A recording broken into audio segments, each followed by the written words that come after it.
Awesome. All right, so theme 7 is about partnership, transition, and endings. Is this an ongoing partnership, or do you guys have an end date? It's currently 3 years. The grant is written for 3 years. Alder has been around for over 10 years, and several of the districts involved have been going for 6, 7, 8 years now. Oh, wow. So my hope is that we do a fantastic job and we get to keep it going past the 3 years. Mm-hmm. Right now, there's enough funding for 3 years, and after that, the funding either has to change. I guess sometimes districts have to put in more money than what they were before. You have to reapply for different grants. I mean, there's lots of ways to keep it going for free, on the district side of it, Gotcha. but they're not all guaranteed. Gotcha. Is this the first year that you guys are partnering? Oh, it is. Yes. Yeah, this is the first year of our partnership for this particular program. Yes. Gotcha. Okay. So I guess you wouldn't have really any transitions yet, because this is the first year. You guys are trying to get used to it, get in it. Oh, you mean transition from the program ending?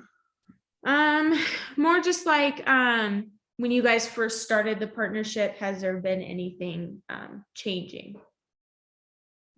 No, not yet. Not Not yet. I anticipate changes next year, but at this moment, no. Yeah. And then what happens when this partnership ends? You kind of touched up on that. Funds can change, districts might have to put in more. So I guess you can't really know until the 3 years. Yeah. And so, starting midway through, probably about this time next year, right, we'll have another year left of the grant. At that point in time, we start researching ways to either keep it going, modify it, change it. I mean, Alder Graduate School of Education is a wonderful place and I love it, but it's not the only program out there for teacher preparation, and so it might be the different districts might decide they want to go a different way. It might be, or maybe, I don't know, 2 of our districts might say, yeah, we want to stick with Alder, and one of our districts finds somebody else. So it's just from what my gut's telling me, the different personnel departments in each of our respective districts I'm talking to, they're excited for the opportunity to have this pipeline of, it wasn't my term, but yeah, we have a pipeline of teachers that we can just slot into our vacancies, because we have vacancies every year.